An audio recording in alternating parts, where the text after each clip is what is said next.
Bismillahirrahmanirrahim. Assalamualaikum warahmatullahi wabarakatuh. Alhamdulillahirrabbilalamin. Wassalatu wassalamu ala asyrofil anbiya'i wal mursalin Sayyidina wa maulana Muhammadin wa ala alihi washabihi ajma'in. Amma ba'du. Kepada yang terhormat Ibu Mami Yuni Prastiana SPD MPD, yang saya hormati Bapak Ibu Dewan Guru.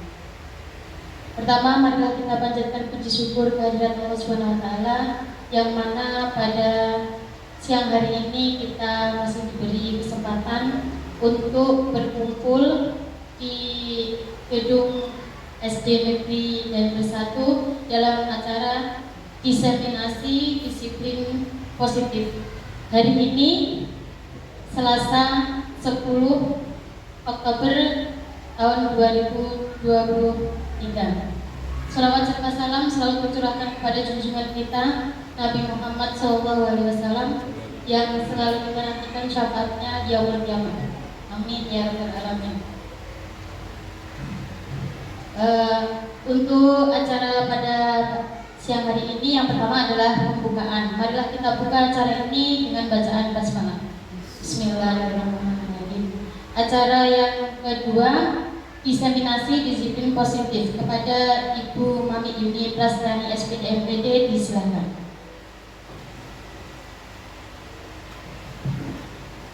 Terima kasih Bu Nova. Assalamualaikum warahmatullahi wabarakatuh. Bapak Ibu yang saya hormati, izinkan hari ini saya berbagi praktik baik, yaitu diseminasi disiplin positif yang merupakan tugas dari saya sebagai calon guru penggerak rekognisi angkatan ke-9 BPGP Jawa Barat. Dan hari ini kita belajar bersama tentang disiplin positif yang ada di sekolah kita. Bapak Ibu, sebelum kita lanjutkan acara ini, mari kita berdoa dulu agar acara ini diberi kelancaran, diberi kemudahan. Mari kita berdoa sesuai dengan agama dan keyakinan kita masing-masing. Berdoa disilahkan.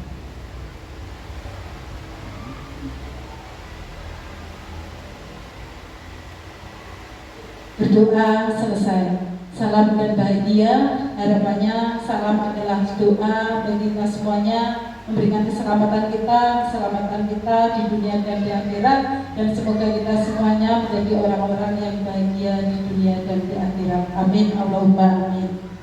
Bapak Ibu yang saya hormati, sebelum kita ke disiplin positif, kita bermain-main dulu.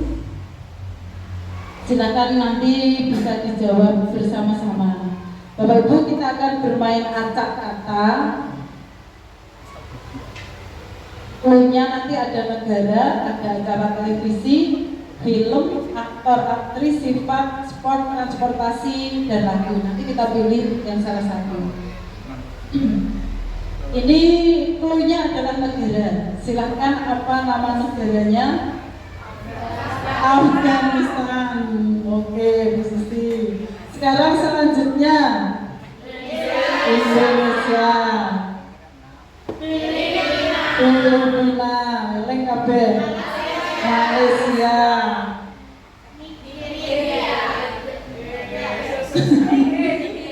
Inggris. Nigeria. Terakhir Suriname. Selanjutnya adalah acara di televisi. On the spot. Kita putih, ini kita rasa kayak telur TV. Operasi jasa. Komedi. Jika angin jadi, kita lihat. Terus, nama? Pas mantap. Terus, bukan empat mata. Terus sekali. Terus selanjutnya, ini angel. Jenengan paling gak tahu meresani film-film ini. Film-film di zamannya. Berarti ya, paling angel. tidak kenal film-film itu. Kenal. Terus ini nama aktor Jackie Chan.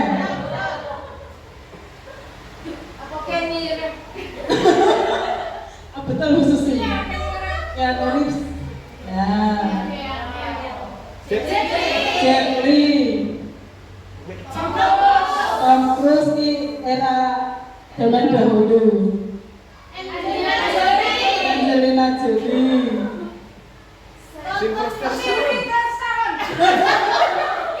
Betul khusus sih, Sylvester Stallone. Terus sekarang apa? Terus komunikatif.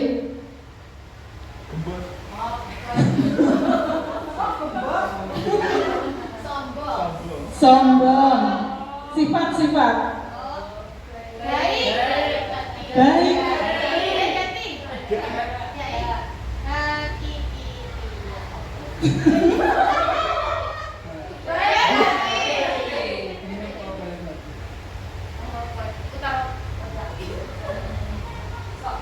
Sok tahu.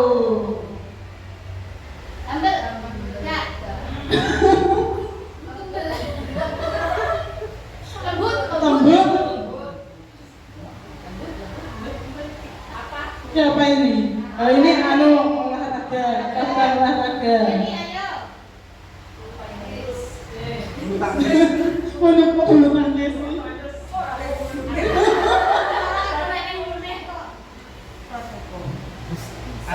Angkat besi.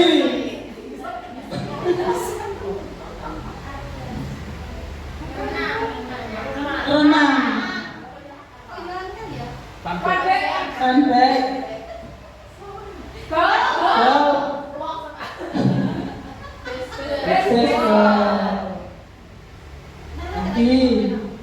Ini alat-alat transportasi. Taksi.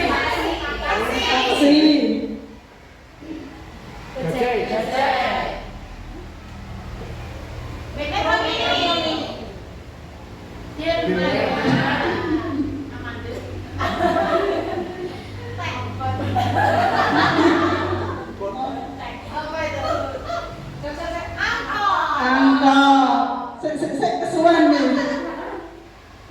Ini nama-nama apa ini? Perasaan. Yang lebih masih nanti kok iso ini. Ini lagu. Ya. Dan gak ngantor lagi, satu lagi.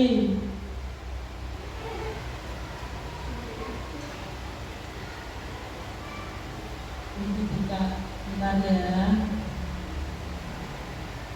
Sekarang kita ke tebak nama pahlawan, biar semuanya masih ingat tentang nama-nama pahlawan. Silakan. BR Supratman, apakah benar BR Supratman? Betul. Lanjut, 3 pan. Lahir di Jepara. RA Kartini. Lanjut, Soekarno. Bocah kemarin ya seneng ya. Terus pahlawan dari Makassar. Sultan Hasanuddin, betul. Sekarang ini Cut Nyakin. Ini siapa busuk sih? Tengku Umar. Si Singamangaraja. Kelompok Barat.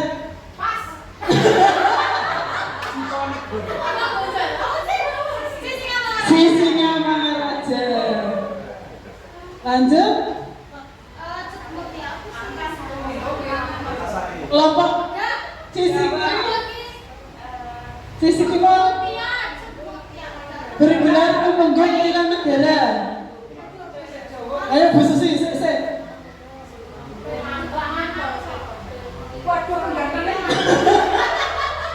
lahir di Bali tahun 1660. I Gusti Ngurah Rai. Yang betul adalah Untung Suropati. Kalau Gusti Ngurah Rai dari Bali. Sekarang yang ini ada di uang yang dulu ini paling murah. Dilanjut pahlawan revolusi Ahmad Yani. Apakah betul? Oh. Lanjut Imam Bonjol. Imam Bonjol. Imam Bonjol. Nah.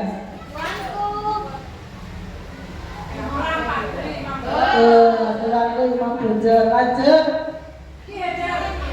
Ki Hajar Dewantara, bergelar nama asli Suwardi Suryanira. Yang ini Pangeran Antasari. Nah ini dari mana tahu Muhammad Hatta? Bapak Koperasi Indonesia, Bapak Muhammad Hatta. Selanjutnya pahlawan revolusi. Betul? Jenderal Sudirman. Lahir di Nganjuk, Jawa Timur. Siapa? Yosudarso. Pendiri Budi Utomo. Dr. Sutomo. Lanjut.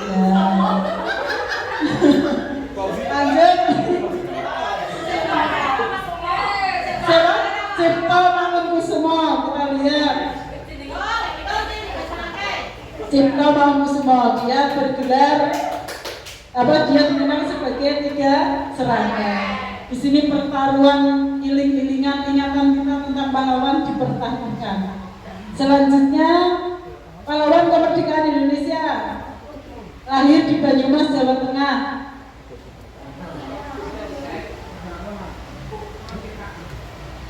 Penggagas lahirnya Akabri. Jenderal Gatot Subroto. Nah ini kelihatan matanya saja. Dikenal dengan nama Multatuli. Dawes Becker. Sebenarnya. Ya. Khususnya ilingan ya. Lanjut. Ini sudah kelihatan dari matanya. Pahlawan Nasional Indonesia, pemimpin pertempuran Puputan Margarana. Gusti, coba ya, kita lihat. Nah, Gusti Ngurah Rai. Lanjut Bu Susi.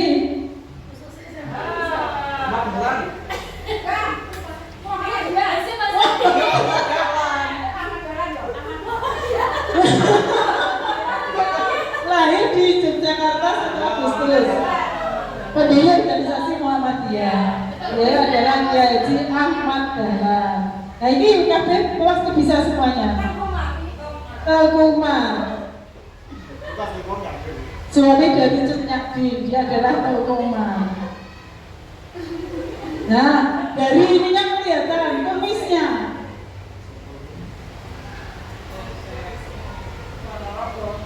Pemimpin organisasi Serikat Islam. Haji sama Nudi. Siapa Bu Susi? Umar Said Cokro Aminoto. HOS Cokro Aminoto. Sekarang ini yang paling terkenal pahlawan nasional lahir di Trenggalek, Jawa Timur. Pemimpin pemberontakan PETA Supriyadi.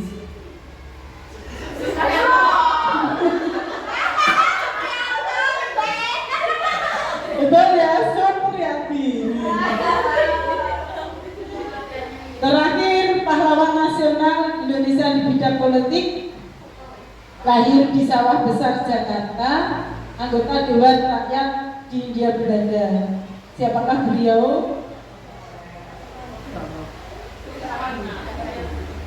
diabadikan menjadi nama jalan di Jakarta.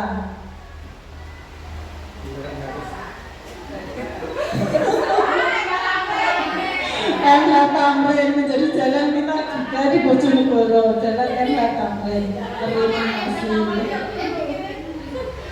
Bapak Ibu, sekarang kita kembali ke materi hari ini tentang disiplin positif. Bapak Ibu, ada pertanyaan pemantiknya. Bapak Ibu setuju apakah tidak?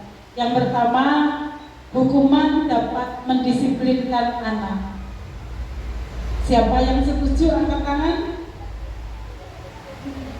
Bu Susi setuju. Silakan Bu Susi menyampaikan pendapatnya. Mengapa Bu Susi setuju? Sini Bu Susi.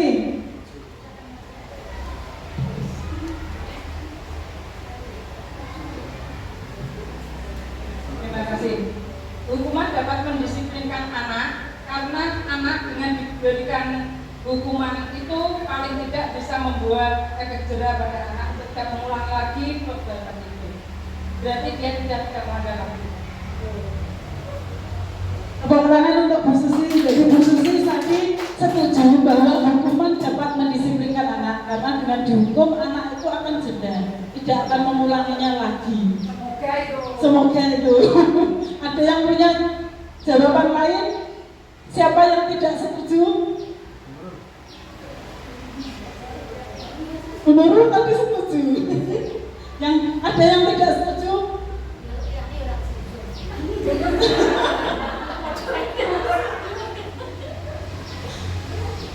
Bu Eli setuju apa tidak? Setuju. Bu Dini? Ya kenapa setuju? Karena bisa memberi efek jera untuk anak. Memberi efek jera untuk anak. Bu Hevi? Setuju apa tidak setuju? Setuju. Pengakuan dosa hari ini karena sering menghukum anak. Bu Eni setuju apa tidak? Setuju. Hari ini kita akan belajar banyak. Bu Lia? Berarti dilema. Setuju dan tidak setuju. Setuju? Setuju, mungkin memang benar dengan memberikan hukuman anak itu bisa jeda. Tetapi dalam mendisiplinkan anak itu tidak harus dengan hukuman, tetapi lebih cenderung kita memberikan pembiasaan-pembiasaan yang baik sehingga anak itu tidak akan melakukan kesalahan yang sama atau kesalahan-kesalahan yang dianggap oleh guru itu bisa merugikan seseorang. Berarti setuju itu di awal-awal. Artinya dia diberi hukuman itu sebagai pemberian efek jera kepada dia. Nanti setelah itu baru diberikan pengertian. Itu menurut Bulia. Nanti kebenarannya kita lihat. Yang kedua, pemberian hukuman dengan hal positif seperti membaca atau membersihkan halaman sekolah dapat meningkatkan disiplin anak. Setuju atau tidak setuju? Ketika anak-anak misal dia telat berangkat sekolah, kok kamu telat? Nah, nanti terus Bapak Ibu menghukumnya untuk meningkatkan disiplin. Ayo bersihkan halaman sekolahnya, biar semuanya bersih karena kamu tadi terlambat. Itu menurut panjenengan pemberian hukuman itu positif apa tidak? Setuju apa tidak? Itu hal yang positif. Kelompok ini setuju apa tidak? Tidak. Kenapa kok tidak? Sesuatu yang positif kita munculkan dengan pembiasaan bukan karena dia terpaksa karena takut untuk berubah. Terima kasih Bu Marita. Menurut Bu Marita, hukuman itu bukan hal yang positif karena hukuman itu sifatnya sementara. Dia dihukum setelah itu ya sudah. Tetapi sebenarnya dia bisa melakukan itu dari motivasi intrinsiknya dia, dari dirinya dia sendiri. Terus yang terakhir, memberi penghargaan dapat meningkatkan motivasi belajar anak. Setujukah? Kamu nanti kalau pintar saya kasih es krim. Kamu kalau pintar saya kasih permen. Kamu kalau bijinya nilainya 100 saya kasih hadiah. Apakah itu setuju? Setuju. Bu Susi setuju? Kelompok Timur setuju? Tidak setuju. Tidak setuju? Bu Lia silahkan tidak setuju. Tidak setuju karena demikian itu membuat anak itu kalau apa-apa harus dengan imbalan. Jadi saya mau pintar, karena saya akan diberi ini. Nah itu akan menimbulkan anak hanya mencari imbalan-imbalan. Sedangkan kalau dia mau motivasi karena dia sudah dibiasakan dengan hal-hal yang positif sebelumnya, maka tanpa disuruh anak itu akan termotivasi untuk belajar. Terima kasih tepuk tangan untuk Bu Lia. Jadi dia diberi penghargaan. Ketika suatu saat tidak diberi penghargaan, dia akan merasa kecewa. Loh, boleh 100, tapi kok saya tidak dapat hadiah. Itu akan memberikan efek ketergantungan kepada anak-anak. Oke, terima kasih. Selanjutnya kita lanjut dulu. Bapak Ibu, hari ini nanti kita akan belajar tentang konsep inti dari disiplin positif, di mana nanti ada perubahan paradigma positif, ada disiplin positif, ada nilai-nilai kebajikan apa saja, kebutuhan dasar manusia itu apa saja, ada motivasi perilaku manusia, ada posisi kontrol guru, ada pembuatan keyakinan kelas, dan terakhir yang paling menarik adalah dengan segitiga restitusi. Nah ini Bapak Ibu, sekarang mari kita melakukan kegiatan tentang perubahan paradigma. Di kegiatan ini, kegiatan kepalan tangan. Ada A dan B, Anda dan teman Anda. Sobeklah secari kertas kecil, tuliskan benda atau sesuatu yang sangat berharga untuk Anda. Letakkan di salah satu tangan Anda dan genggam benda atau sesuatu tersebut dengan segala daya. Buatlah kepalan tangan. Teman Anda B akan mencoba dengan sekuat tenaga dengan berbagai cara untuk meminta Anda memberikan benda tersebut. B bisa membujuk, mengancam, menghardik, merayu, menyuap, apa saja agar dapat membuka kepalan tangan Anda. Menurut Anda, apa yang akan terjadi? Siapa yang ingin menyampaikan pendapatnya? Kepalan tangannya tadi sesuatu yang sangat-sangat dia inginkan, sesuatu yang sangat dia jaga. Temannya mau merebut. Apa yang Anda lakukan? Siapa yang ingin menyampaikan pendapatnya? Bu Nurul, ayo Bu Nurul.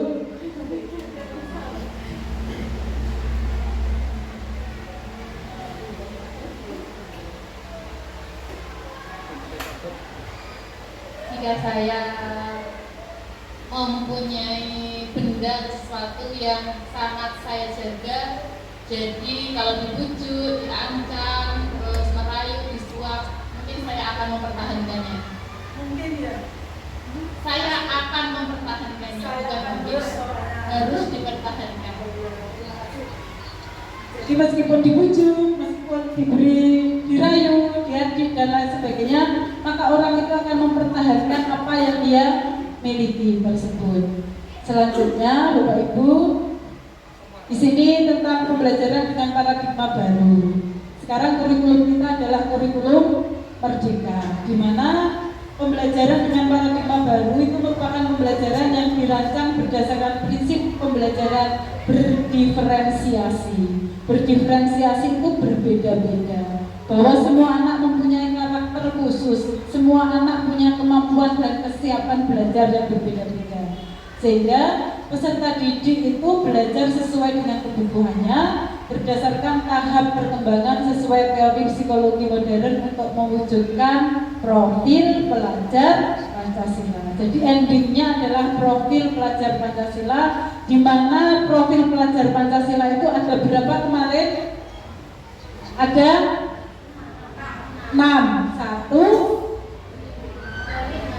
yang mau nyanyi 1, 2, 3. Belajar Pancasila, beriman dan bertakwa pada Tuhan yang esa dan berakhlak mulia, berkebinekaan global, gotong royong mandiri, kreatif dan bernalar kritis. Jadi ada 6 yang harus kita kembangkan di dalam sikap dan kebiasaan anak-anak setiap hari di sekolah maupun di rumah. Nah ini Bapak Ibu, ada namanya miskonsepsi. Namanya mis itu berarti kesalahan konsep tentang teori kontrol. Dari sini kita lihat guru itu mengontrol murid. Ilusi bahwa semua pengetahuan positif, efektif dan bermanfaat. Kadang guru itu egois. Yang mengontrol murid itu adalah gurunya. Itu menurut guru. Padahal di sini ketika seperti itu maka akan berimbas pada murid bahwa semua pengetahuan positif, efektif dan bermanfaat itu berasal dari gurunya. Yang kedua, ilusi bahwa kritik dan membuat rasa bersalah mampu menguatkan karakter. Ilusi bahwa orang dewasa berhak memaksa. Padahal anak dan kita itu dari lahir mempunyai hak tidak ingin untuk dipaksa. Nah ini Bapak Ibu, dulu kita mengenal teori stimulus respon, yaitu teori belajarnya dari behavioristik, itu ada namanya stimulus respon. Sekarang itu kependekatan kontrol. Jadi dulu stimulus respon tentang dunia, realitas atau kebutuhan kita itu sama. Tetapi sekarang ini bahwa realitas dan kebutuhan kita itu berbeda, pasti berbeda. Jenengan juga sama saya pasti berbeda. Yang kedua, semua orang melihat hal yang sama. Di dalam kontrolnya setiap orang memiliki gambaran berbeda. Kita mencoba mengubah orang agar berpandangan sama dengan kita, tidak bisa. Tetapi sekarang ini kita harus berusaha memahami bahwa pandangan orang lain tentang dunia. Bu Vicky punya pandangan sendiri, Bu Lulu punya pandangan sendiri, Bu Pita punya pandangan sendiri, saya punya pandangan sendiri. Kalau kita sebagai guru yang jadul, guru yang dahulu, anak-anak harus mengikuti pandangan kita. Seperti ini anak-anak, ya harus seperti ini, dulu seperti itu. Sekarang harus merubah mindset kita. Selanjutnya, orang lain bisa mengontrol saya. Itu sifatnya nanti sesaat. Kalau ada kepala sekolah saya harus begini. Itu namanya kontrol dari orang lain. Tetapi yang paling penting adalah hanya Anda yang bisa mengontrol diri Anda sendiri. Kita. Ada siapapun, tidak ada siapapun yang bisa mengontrol dirinya adalah diri kita sendiri. Yang selanjutnya, teori yang dulu saya bisa mengontrol orang lain, sekarang itu adalah Anda tidak bisa mengontrol orang lain. Pemaksaan ada pada saat rujukan gagal, sekarang itu dengan kolaborasi dan konsensus menciptakan pilihan-pilihan baru. Dulu ada model berpikir menang kalah, sekarang model berpikir menang dan menang. Nah ini Bapak Ibu, apa tahu disiplin positif itu? Kok saya tadi melihat judulnya adalah disiplin positif. Disiplin itu berasal dari kata disiplina, yang artinya belajar. Disiplin mengacu pada disiplin diri yang memiliki tanggung jawab terhadap apa yang dilakukannya berdasarkan nilai-nilai yang diyakini. Disiplin positif merupakan salah satu cara penerapan disiplin yang bertujuan untuk menumbuhkan kesadaran serta memberdayakan peserta didik tanpa imbalan, tanpa penghargaan atau reward, dan tanpa ancaman atau hukuman.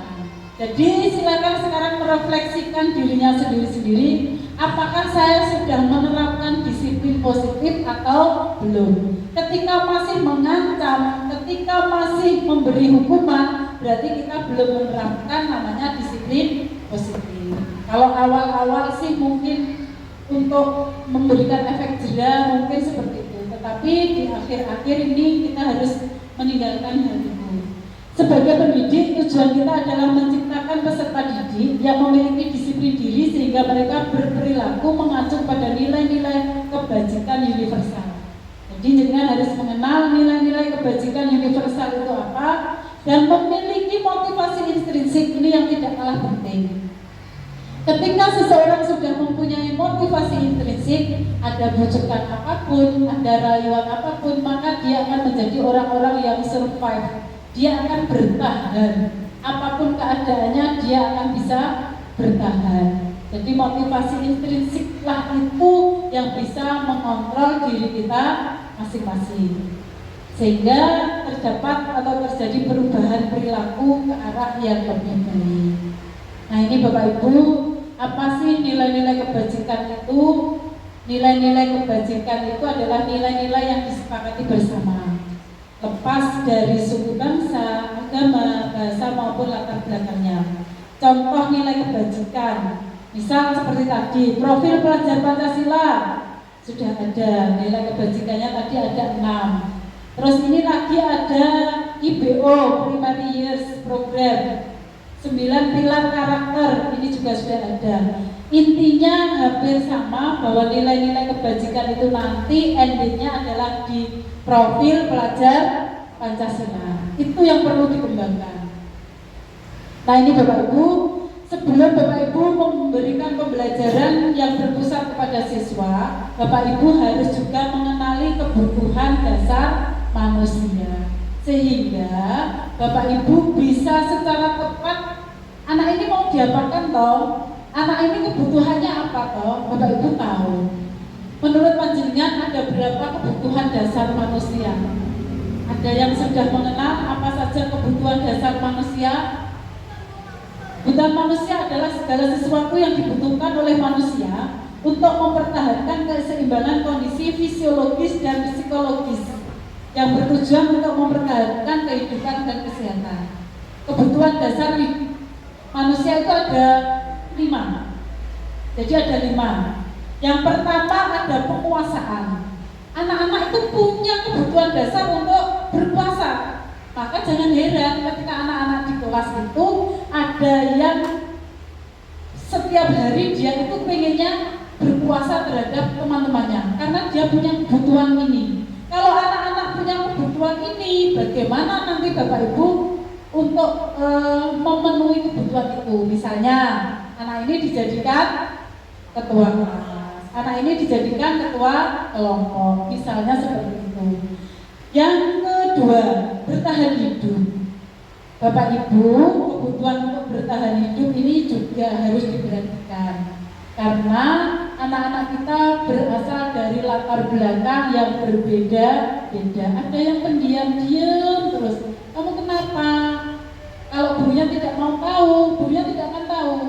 Kenapa anak ini? Ternyata dia tidak pernah sarapan karena ibunya jauh, bapaknya jauh, ikut neneknya misal. Itu juga termasuk kebutuhan bertahan hidup.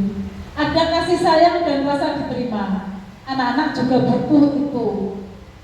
Terus ada kebebasan, bahwa anak itu punya kebebasan untuk memilih. Anak-anak itu punya kebebasan untuk berpendapat. Anak-anak punya kebebasan untuk berkreasi. Berilah tempat, berilah ruang, dan berilah waktu anak-anak untuk kegiatan ini. Olahraga bisa, matematika bisa, kenapa tidak? Yang terakhir adalah dengan kesenangan. Kesenangan, apakah kebutuhan ini hanya untuk anak-anak? Tidak, tetapi kebutuhan ini adalah kebutuhan dasar manusia, baik anak-anak maupun dewasa. Jadi juga butuh akan kesenangan, butuh akan kebebasan, butuh bertahan hidup, butuh disayangi, dan butuh penguasaan. Ada 5. Nah ini motivasi perilaku manusia. Manusia itu berperilaku, itu motivasinya untuk apa? Misal seperti tadi disampaikan Bu Susi, Bu Lia, dia itu melakukan sesuatu untuk menghindari ketidaknyamanan atau hukuman. Misal, saya memakai baju seragam ini karena saya takut dihukum. Itu berarti bukan motivasi intrinsik, tetapi dia itu menghindari ketidaknyamanan atau hukuman. Saya mau ikut BTK karena nanti kalau tidak BTK saya akan dipanggil oleh Pak Fauzi. Itu juga namanya motivasinya itu untuk menghindari ketidaknyamanan. Yang kedua, motivasi manusia itu untuk mendapatkan imbalan atau penghargaan. Saya mau melakukan ini kalau nanti saya diberi hadiah. Saya mau ini kalau saya diberi nilai yang bagus. Awalnya itu. Nah, yang terakhir, untuk menjadi orang yang mereka inginkan dan menghargai diri sendiri dengan nilai-nilai yang mereka percaya. Dari ketiga ini, apakah jenengan pernah melakukan semuanya? Motivasi ini pernah ada di dirinya semuanya? Pernah? Pernah. Tidak mungkin kalau tidak pernah. Pasti sekali, 2 kali, 3 kali, 5 kali pasti pernah. Misalnya untuk menghindari ketidaknyamanan, besok ada undangan dari bupati, saya harus datang jam 6:30 karena saya takut dihukum. Orang kok karena saya sudah bertanggung jawab atas diri saya, tidak. Bukan aku dihukum, ya kalau isen nah itu berarti motivasinya baru ketidaknyamanan atau hukuman. Misal lagi rapat datang paling awal karena akan dapat door prize. Aku sudah disediakan karena akan dapat door prize. Berarti dia melakukan sesuatu untuk mendapatkan imbalan atau penghargaan. Dan yang terakhir ini, ketika dia melakukan sesuatu itu untuk menjadi orang yang mereka inginkan. Saya berangkat pagi karena ini sudah tanggung jawab saya. Saya disiplin dari diri saya sendiri. Itu berarti sudah tidak ada motivasi yang pertama dan motivasi yang kedua.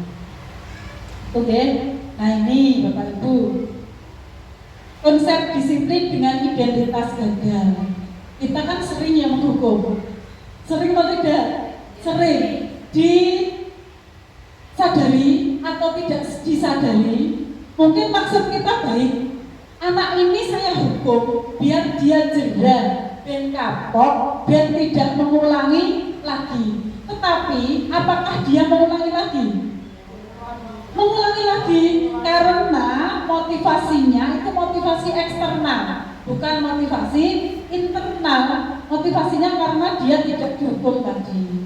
Oleh karena itu, ketika anak-anak itu panjenengan hukum, anak-anak itu sebenarnya merasa ini loh, tetapi kita kadang tidak menyadari. Ketika dihukum, diberi hukuman, maka akan menyakitkan, tidak nyaman. Murid takutnya ini sementara atau seterusnya? Sementara. Dia takut, merasa terpaksa. Terus murid cenderung menyembunyikan kesalahannya. Nanti kalau tidak mengaku akan saya hukum. Malah dia mengaku atau tidak mengaku? Tidak mengaku, akan disembunyikan kesalahannya. Tuh, murid menjadi rendah diri. Ketika dihukum, apalagi dihukum di depan teman-temannya, maka dia akan semakin tidak percaya diri. Aku dilibat dihukum itu, kecuali bagi anak-anak yang memang mentalnya itu mental yang kuat, mental baja, itu pasti ada. Selanjutnya penghargaan. Nanti kalau kamu ini dapat nilai bagus, nanti kamu dapat, saya kasih permen, saya kasih bintang 5, saya kasih bintang 7. Maka penghargaan itu efeknya adalah yang pertama tidak efektif, yang kedua itu merusak hubungan, itu pasti. Maka bocah sing anggite mesti gini, padahal kowe nyontok aku, kok dia oleh 10 oleh hadiah, padahal sing garap aku, maka dia akan merasa iri, dia akan merusak hubungan. Yang ketiga akan mematikan kreativitas. Karena apa? Dia akan dengan segala macam caranya, dengan nyontok koncone atau mencari dari manapun, dia tidak peduli. Yang penting dia mendapatkan hadiah. Yang selanjutnya menghukum dengan sistem ranking. Ranking itu sebenarnya kan penghargaan, tetapi itu sama saja dengan menghukum dengan sistem ranking. Dan yang terakhir adalah merampas hak menghargai dirinya. Nah, ini nanti yang Bapak Ibu harus terapkan di sekolah tentang disiplin positif, yaitu dengan pendekatan restitusi. Restitusi itu adalah sebuah cara menanamkan disiplin positif pada murid. Apa toh pengertian restitusi itu?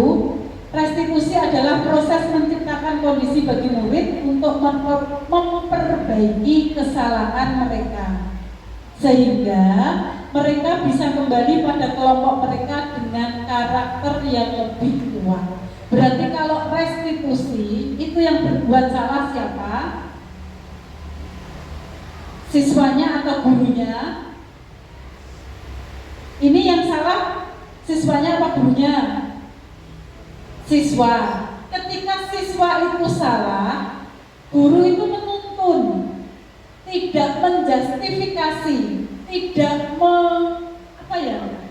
tidak menghakimi kalau dia itu salah, tetapi kita menuntun sehingga dia bisa mengakui kesalahannya dan berbuat atau mencari solusi dari kesalahannya itu. Sedangkan ciri restitusi yang pertama bukan untuk menebus kesalahan, tapi untuk belajar dari kesalahan. Menurut Bapak Ibu, menerapkan restitusi ini mudah apa sulit? Sulit, karena kita belum terbiasa. Kita butuh proses. Anak-anak kadang juga sulit untuk diajak komunikasi. Yang kedua, ciri restitusi adalah memperbaiki hubungan. Restitusi itu tawaran, bukan paksaan. Kamu harus begini, itu bukan restitusi. Tapi restitusi adalah tawaran. Selanjutnya, restitusi menuntun untuk melihat ke dalam diri. Restitusi mencari kebutuhan dasar yang mendasari tindakan. Restitusi diri adalah cara yang paling baik. Restitusi fokus pada karakter bukan tindakan. Restitusi fokus pada solusi. Mari kita highlight di sini yaitu bahwa restitusi itu fokusnya pada solusi. Solusi adalah pemecahan masalah. Yang terakhir, restitusi mengembalikan murid yang berbuat salah pada kelompoknya sehingga tidak rendah diri dan tidak dikucilkan dari kelompoknya. Nah ini Bapak Ibu, kita sering mendengar kata-kata hukuman, ada konsekuensi, ada restitusi. Yang sering jenengan dengar yang mana? Hukuman dan konsekuensi. Restitusi ini mungkin hal yang baru. Misal, contoh, siswa sering tidak mengerjakan PR. Kalau siswa tidak mengerjakan PR, hukuman yang Bapak Ibu berikan misalnya apa? Mengerjakan di luar kelas. Apalagi masa kabeh gurunya pada gurunya berdiri di depan kelas terus. Apalagi yang sering Bapak Ibu lakukan ketika anak-anak tidak mengerjakan tugas atau tidak mengerjakan PR-nya, menulis pernyataan. Apalagi itu termasuk hukuman. Terus ada lagi gurunya marah. Kenapa tidak mengerjakan PR? PR itu dikerjakan di rumah. Berarti itu termasuk hukuman dan murid menjadi takut. Selanjutnya konsekuensi. Bedanya di sini. Konsekuensi contohnya, guru memberikan konsekuensi untuk mengerjakan PR-nya saat istirahat atau dikerjakan sebanyak 3 kali lipat. Contoh misal, saat senam pagi, anak-anak ini terlambat. Saat senam pagi ada salah satu anak yang terlambat. Jam pertamanya dia adalah jam olahraga. Apa yang akan dilakukan guru olahraga ketika dia akan memberikan konsekuensi logis pada anaknya tersebut? Ketika anak itu datang terlambat, teman-temannya senam, oleh gurunya diberi konsekuensi untuk menulis surat pernyataan 100 kali. Itu benar apa salah? Salah. Berarti bagaimana cara gurunya untuk memberi konsekuensi bocah sekeri pas waya olahraga, pas waya senam, dan dia jadwalnya olahraga. Disuruh melakukan senam sendiri. Disuruh melakukan senam sendiri. Orang dikon bersih halaman dan terus disuruh membersihkan toilet atau WC itu tidak. Itu ya. Terus misalnya lagi konsekuensi contohnya, guru tegas dan siswa menghormati peraturan. Kalau restitusi, guru menanyakan keyakinan kelas. Bapak Ibu sudah membuat keyakinan kelas, sudah kesepakatan kelas sama saja. Keyakinan di kelas itu adalah hal-hal yang disepakati, diyakini bersama dan dijalankan bersama-sama. Namanya keyakinan kelas. Jadi bukan lagi peraturan kelas. Terus guru terbuka dan siswa menghormati dirinya dan orang lain. Misal, anak itu tidak mengerjakan PR. Jadi restitusinya kan ditanya, Keyakinan kelasnya kita apa? Tanggung jawab Bu, mandiri Bu. Contohnya apa? Mengerjakan PR. Berarti kamu melanggar ya. Terus apa yang kamu lakukan? Itu namanya restitusi. Kita dengan teknik namanya teknik coaching. Coaching itu tidak menggurui. Coaching itu tidak menjustifikasi. Tetapi coaching itu duduk bersama, berdiskusi bersama untuk menyelesaikan suatu masalah. Nah ini jenengan sekarang ada di posisi yang mana? 5 posisi kontrol restitusi, posisi guru. Ada 5 posisi guru. Silakan merefleksikan mana yang pernah jenengan lakukan. Ada yang penghukum, membuat rasa bersalah, sebagai teman, sebagai manajer, dan sebagai pemantau. Bu Susi pernah yang mana? Pasti pernah, 5-5-nya pasti pernah. Membuat rasa bersalah. Bisa dijelaskan membuat rasa bersalahnya ketika bagaimana? Ya, seperti saat membuat kesalahan terus misalnya faktor seperti benar atau salah. Yang anak merasa Kita ada yang kita. berarti pernah menjadi membuat rasa bersalah. Pernah menjadi penghukum? Sering. Terima kasih Pak Fauzi sudah jujur. Ya. Sekarang Bu Eli, pernah yang mana? Merasa bersalah, membuat rasa bersalah, terus jadi teman. Bisa dijelaskan menjadi teman bagaimana? Ya Pak. Saat anak itu punya masalah, dia sering sharing ke saya. Jika punya masalah, maka memposisikan diri sebagai teman dengan anak tersebut. Ketika menjadi teman, anak-anak merasa bagaimana? Ketika kita memposisikan diri sebagai teman, nyaman. Ketika anak-anak merasa nyaman, terus merasa apa lagi? Dihargai, disayangi. Apakah ada faktor negatif dari rasa ketika kita memposisikan sebagai rasa berteman? Tidak? Ada. Contohnya ada apa?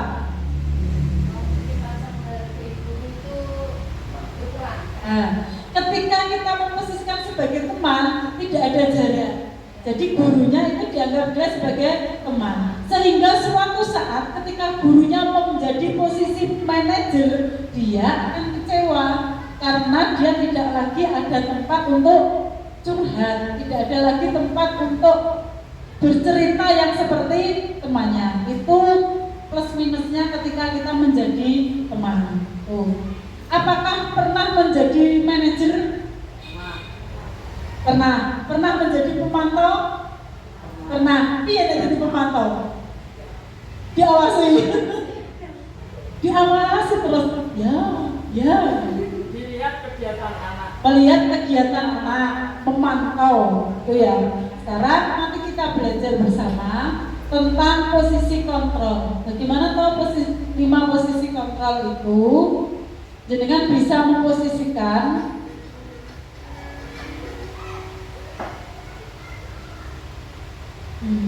dan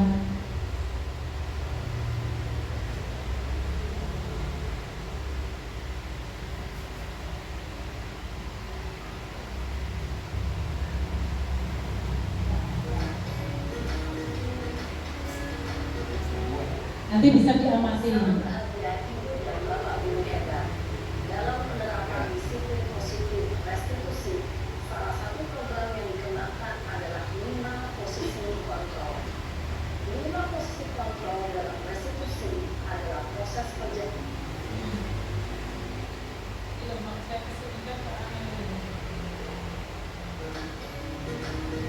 Nih ya, silakan nanti diamati meskipun tidak keras. Dan Bapak Guru hebat. Dalam penerapan disiplin positif restitusi, salah satu program yang dikembangkan adalah 5 posisi kontrol. 5 posisi kontrol dalam restitusi adalah proses perjalanan seorang pendidik agar dapat mengenali dirinya. Pada video kali ini,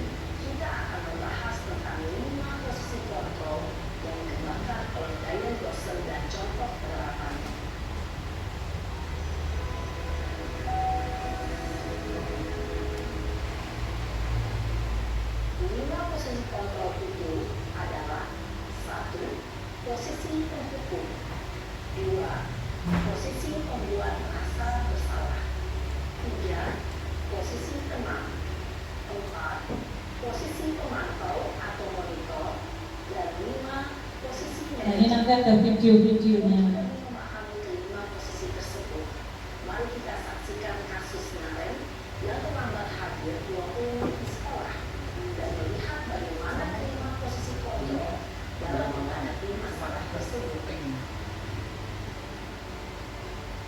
Nah, ini ketika gurunya jadi posisi penghukum, bagaimana ekspresi gurunya?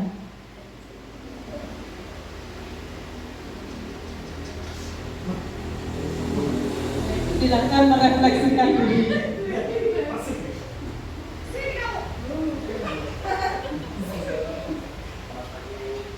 Selalu terlambat. Kamu deh, pasti terlambat. Saya Apa? Apa coba? Alasan kamu apa? Pernahkah Ngapain sih kamu tidak terlambat? Malas sekali ya kamu jadi anak. saya Dasar pemalas. Gak kapok-kapok sih kamu. Sudah berapa kali terlambat? Sana, kamu keliling lapangan basket 2 kali. kenapa saya harus pilih yang 14 kan Bu? Kenapa? Kamu melawan ibu. Berani-beraninya jawab. Sudah terlambat, masih berani jawab pula. Sekarang, keliling lapangan basket 5 kali sekalian. Biar kapok. Cepat. Pergi sana ke lapangan basket. Posisi penghukum biasanya berbicara dengan nada tinggi, ini menunjuk-nunjuk, menyakiti, dan menyindir. membentak-bentak? Bisa berupa fisik maupun psikis. Ibu dan bapak guru hebat.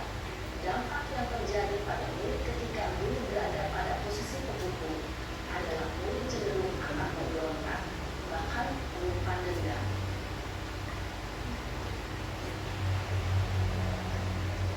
Nih, yang tadi Bu Eli dan Pak Fauzi yang membuat rasa bersalah.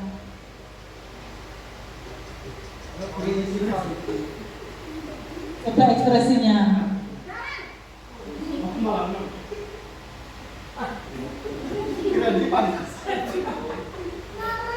Naren, kamu kenapa terlambat lagi, nak? Ya Tuhan, Naren. Kamu senang ya bikin ibu susah ya?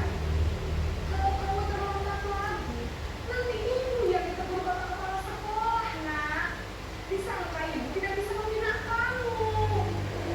Duh, gimana ini? Maaf Bu, Duh, Gusti Naren. Kamu suka ya kalau ibu tegur bapak kepala sekolah?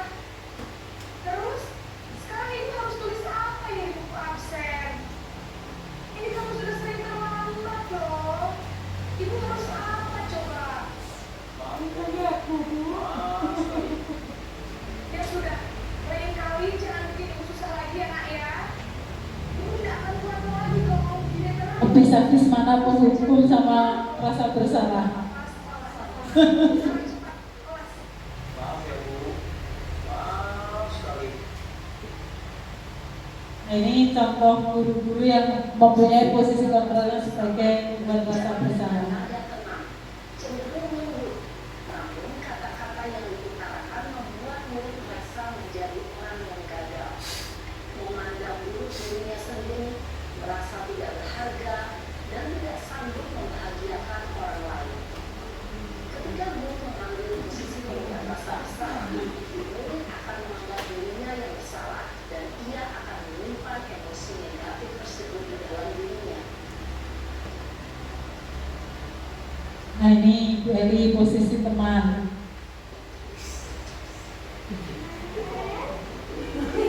Marah lagi.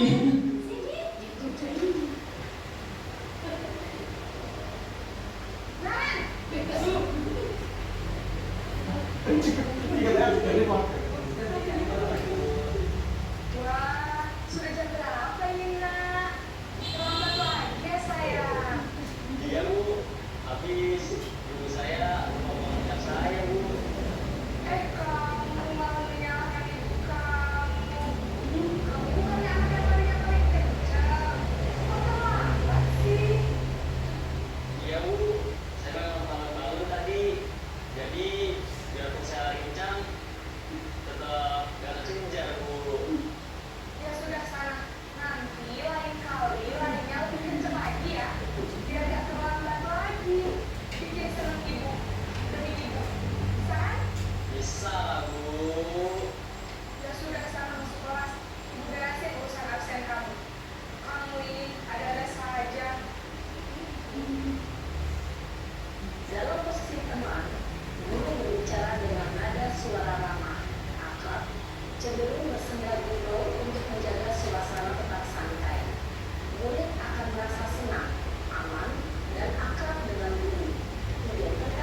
Nah ini tadi yang posisi pemantau atau monitor.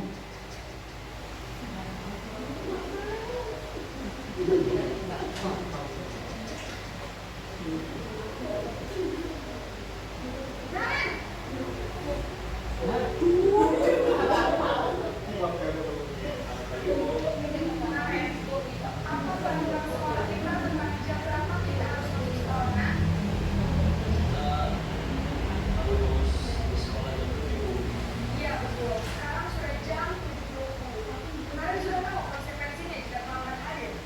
Kamu, saya harus tinggal kelas pas jam istirahat selama 20 menit. Iya benar, konsekuensinya demikian. Jadi nanti jam 9.30 pas istirahat, kamu harus tinggal di kelas, kerjakan tugas tambahan untuk ketertinggalan kamu, ya? Baik, Bu. Posisi pemantau mengandalkan penghitungan atau data untuk mengontrol murid. Guru mengarahkan murid berdasarkan peraturan dan konsekuensi. Jadi ini kalau menjadi posisi kontrol atau pemantau. Ekspresi wajah yang datar dan cenderung formal.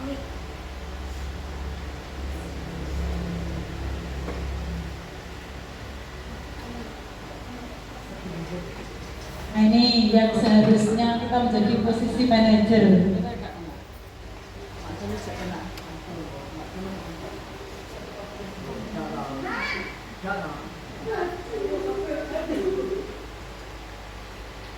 Pagi, Bu.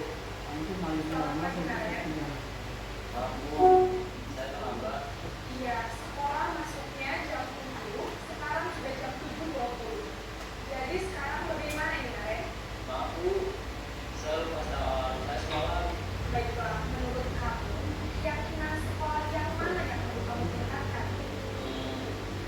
Menghargai diri sendiri dan orang lain. Jadi, apakah Naren meyakini prinsip saling menghormati tersebut? Iya, Bu. Saya meyakininya. Apakah Naren bersedia memperbaiki masalah keterlambatan ini? Bersedia, Bu. Bagaimana kamu akan memperbaiki masalah keterlambatan ini? Saya akan coba untuk tidak lupa menyetel alarm saya, Bu. Baik, kalau Naren lupa menyetel alarm di rumah, ada orang yang kira-kira bisa bantu mengingatkan tidak? Ada, Bu. Kakak saya, Kak Emma. Ada lagi selain Kak Emma? Selain Kak Emma, ada ibu saya. Baik, jadi yang mengingatkan Naren adalah Kak Emma dan Ibu Abda. Kira-kira akan mulai setel alarm kapan nih, Naren? Setelah pulang sekolah, akan segera saya lakukan. Baik, jadi Naren akan setel alarm untuk bangun besok pagi dan akan diingatkan oleh kakak dan ibunda Naren ya. Ada lagi yang mungkin perlu dilakukan Naren agar tidak terlambat bangun lagi. Tidak ada, Bu. Baik Naren, terima kasih untuk kerjasama kamu. Sekarang kamu perlu kembali ke kelas untuk belajar. Nah ini Bapak Ibu contoh dari kelima posisi kontrol kita sebagai guru. Silakan nanti diterapkan dan semoga kita semua tidak menjadi posisi kontrol penghukum dan pembuat rasa bersalah. Oke Bapak Ibu semuanya, sebelum kita lanjutkan lagi, mari kita ice breaking sejenak, yaitu dengan bermain sambung kata. Permainannya nanti dari saya. Nanti kata terakhir akan menjadi kata pertama di orang berikutnya, gitu ya. Mulai dari saya dulu. Saya jalan-jalan ke pasar. Silahkan Bu Gita. Pasar sore rame sekali. Silakan Bu Dini. Kali-kali saya pergi berenang ke Taman Tirta. Taman Tirta. Di Tawana Bender dekat dengan rumah saya. Silakan. Saya berangkat ke sekolah pukul 7 kurang 15 menit. 15 menit.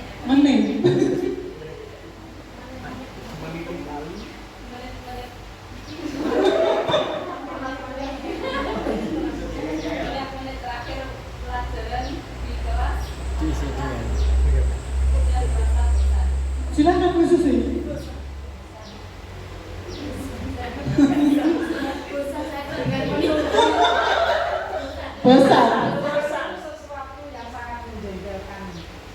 Bosan. Ayo. Bosan itu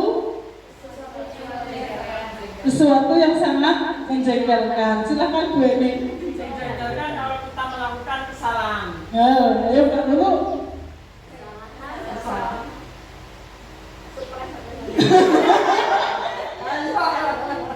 Kesalahan. Kesalahan yang sering dilakukan murid adalah membuang sampah sembarangan. Nah, sembarangan. Ayo jangan katanya sembarangan apa Mas?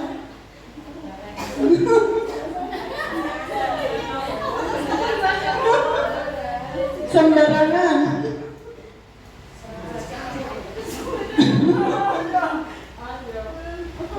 Ayo.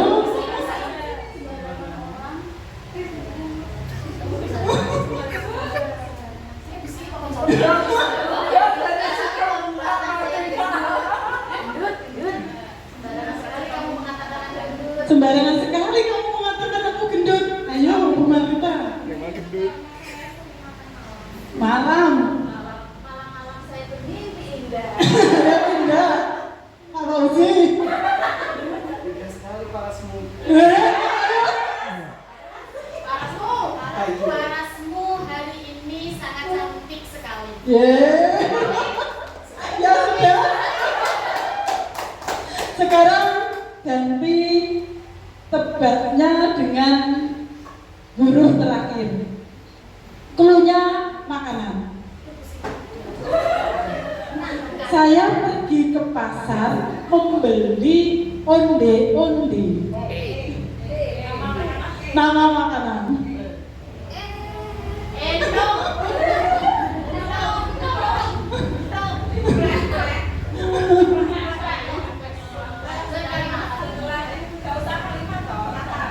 Kalau apa digawe yang setelah itu kan tadi apa? Ya. Nah, setelah itu saya makan apa? Ya apa? Setelah itu saya pergi ke sawah untuk mencari penyok dan membuat emplak. Emplak. Gampang. Setelah makan emplak-emplak, saya lalu membeli minuman Makanan. Ocan.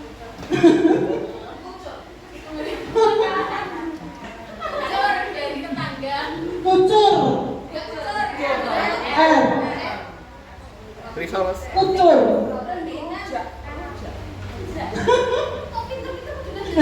Mana kaya itu lagi? Mana kaya lagi? Siang-siang enaknya makan rujak. Rujak lagi. Setelah makan rujak, saya membuat makanan klepon. Lepon. Makanan. Setelah makan klepon, saya makan nasi padang. Nasi padang. Oke. Silakan Bu Susi. Yang makan nasi padang siapa makan Makan gandos. Kenapa gendos berarti F ini Sate. Iya kan bisa. Andani kancane iki nek pas gak wayah iki iso, tapi nek wayah iki. Sore-sore makan sate.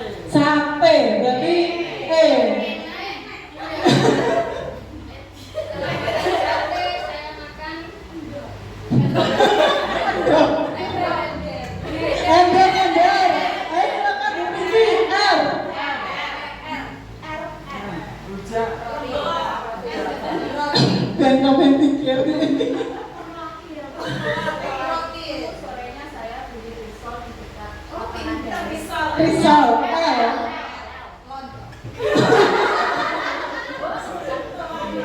Ayo deh. Aku kepo. Lemper. Saya suka membuat lemper. Lemper. Setelah membuat lemper, saya membuat rengginang. Nah, ayo apa sih N? Paling enak pakai kopi matikan godok. N.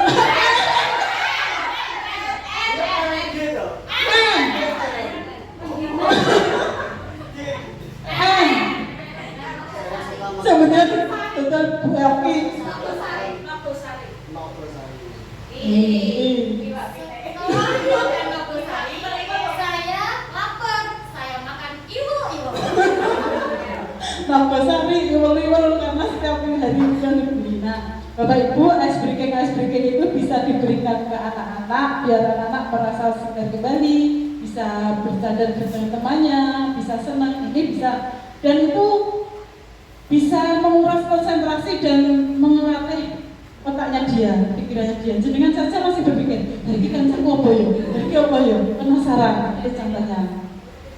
Nah, Bapak Ibu, kita lanjut kembali tentang keyakinan kelas. Panjenengan semua sudah membuat tentang keyakinan kelas. Mengapa keyakinan kelas?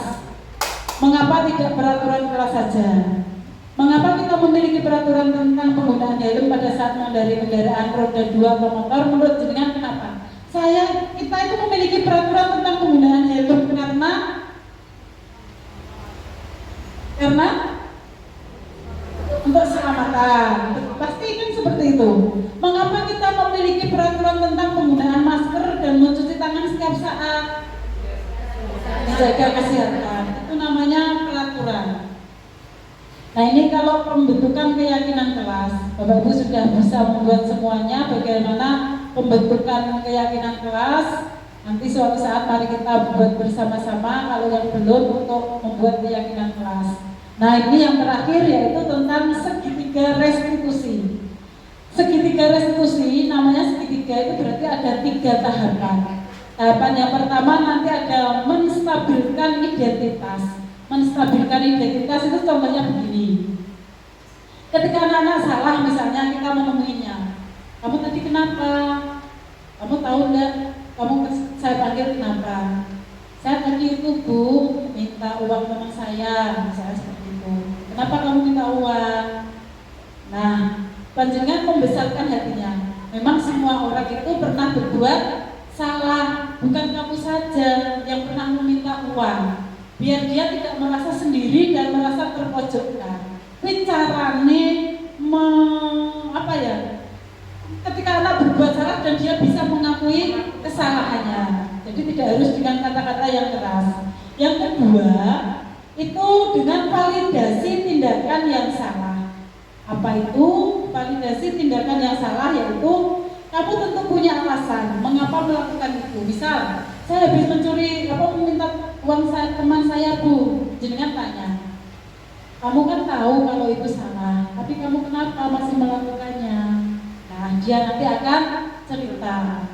Terus lagi, adakah cara yang lebih efektif untuk mendapatkan apa yang kamu butuhkan? Kalau kamu, kan dia mesti bilang, saya kan tidak punya uang saku Bu. Kalau kamu tidak punya uang saku, kira-kira kamu apa yang kamu butuhkan? Seperti itu. Terus yang terakhir itu menanyakan keyakinan. Misalnya begini, kita kan sudah punya keyakinan kelas ya di kelas. Keyakinan apa? Misalnya saling menghormati Bu sesama teman. Berarti kalau kamu mencuri, kamu menghormati temanmu? Tidak. Terus apa yang akan kamu lakukan? Nah, itu berarti menanyakan keyakinan kelas. Ada 3 itu. Nah, ini kemarin contoh yang sudah saya lakukan dengan salah satu siswa yang saat itu juga melakukan kesalahan dengan menerapkan segitiga restitusi. Di mana tadi segitiga restitusi itu ada 3 tahapannya, mulai dari yang pertama apa tadi? Menstabilkan identitas. Yang kedua, validasi tindakan yang salah, dan yang ketiga adalah menanyakan keyakinan. Ini contoh itu model. Nanti pasti yang jenengan temui ya tidak seperti itu. Jawabannya pasti bermacam-macam. Tinggal kita sebagai coach itu pandai-pandai membuat kalimat tanya yang kalimat itu adalah kalimat-kalimat yang bisa mengorek siswa. Sama ketika saya bertanya ke jenengan, bertanya ke siswa secara implisit, sebenarnya saya bertanya, tapi jenengan kadang tidak tahu kalau saya itu sebenarnya bertanya. Itu contohnya. Kadang secara implisit tidak tahu. Ini contohnya.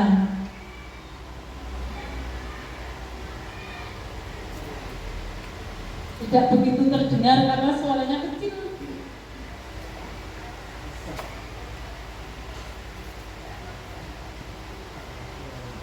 Ini contohnya ya Bapak Ibu, nanti akan saya perlihatkan, dan nanti setelah itu anak-anak setelah kita lakukan restitusi itu kita harus merefleksi apa toh yang bisa dia apa yang dia dapat ketika di segitiga restitusi tadi. Nah itu Bapak Ibu yang bisa saya sampaikan ketika kita belajar tentang disiplin positif. Dari sini mungkin ada Bapak Ibu yang ingin menyampaikan hasil refleksi kegiatan kali ini, apa yang Bapak Ibu dapatkan di kegiatan ini, terus apa yang akan Bapak Ibu laksanakan nantinya. Sebenarnya berrefleksi itu ada 4 tahapannya. Itu ya, yang pertama ada peristiwa, ada namanya 4F. Facts, feel itu perasaan. Bagaimana perasaannya? Finding, dan yang terakhir nanti ada fit. Langkah kita selanjutnya apa? Pertama itu jenengan bisa menceritakan apa yang didapat, perasaannya bagaimana, terus nanti apa yang akan dilakukan. Siapa yang ingin menyampaikan salah satu saja, tidak salah banyak. Siapa sebagai volunteer? Bu Susi. Dia Thomas Barco, 69 tak tunjuk. 69. Monggo Bu, dari sini siapa yang menyampaikan? Bulia ya, Bulia. Silakan Bulia.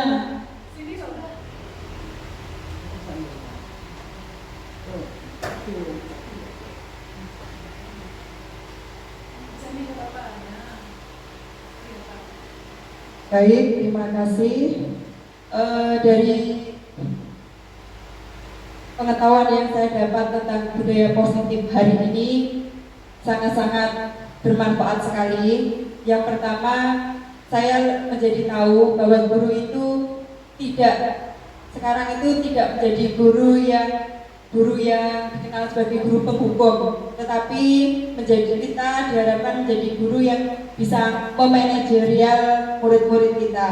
Kita tidak hanya menjadi guru-guru yang menghargai siswa, yang memberikan kata-kata kasar agar siswa itu menjadi siswa yang disiplin, tetapi dengan disiplin yang positif itu bisa menjadikan siswa itu menjadi lebih menghargai dirinya sendiri, menghargai orang lain, sehingga bisa meyakini keyakinan yang sudah disepakati, yaitu keyakinan kalau di kelas menjadi keyakinan kelas atau kesepakatan kelas. Demikian, terima kasih. Terima kasih Bu Lia yang sudah mewakili teman-temannya yang melakukan kegiatan refleksi hari ini. Bu Lia sudah menyampaikan bahwa dengan kegiatan ini hal-hal yang diketahui Bu Lia apa saja dan perasaannya sudah disampaikan, dan semoga kegiatan kita kali ini bermanfaat bagi kita semuanya, membuka cakrawala kita, membuka mindset kita menjadi guru-guru milenial, karena anak-anak yang kita hadapi sekarang ini bukan hanya anak-anak Gen Z, tapi sekarang ini sudah merambah ke anak-anak yang Gen Alpha. Sekarang anak-anak itu sudah ke Gen Alpha, sedangkan kita itu sudah generasi yang lama. Gen Z saja kita belum bisa nututi, sekarang timbul lagi, datang lagi yang namanya Gen Alpha. Bapak Ibu, semoga dengan pengetahuan-pengetahuan baru ini, semoga dengan praktik baik ini, dengan kegiatan diseminasi ini, semakin menambah wawasan kita, semakin menambah cakrawala kita, sehingga kita menjadikan guru-guru yang senantiasa kehadirannya senantiasa dirindukan oleh siswanya, bukan guru-guru yang senantiasa kehadirannya tidak diinginkan oleh siswanya. Semoga kita menjadi guru yang tergerak dari kita sendiri, dari motivasi intrinsik kita sendiri, bergerak menjadi guru yang lebih baik, menjadi agen perubahan di sekolah, sehingga bisa bergerak melakukan sesuatu yang positif untuk menciptakan pembelajaran yang berpusat pada murid dan bisa menggerakkan komunitas yang ada di sekitar kita. Itu saja Bapak Ibu yang bisa saya sampaikan. Terima kasih. Bila ada sesuatu yang masih mengganjal dan masih kurang bagi Bapak Ibu, silahkan nanti bisa berkomunikasi dan berdiskusi. Dan mohon maaf bila ada kekurangan. Saya akhiri. Wassalamualaikum warahmatullahi wabarakatuh.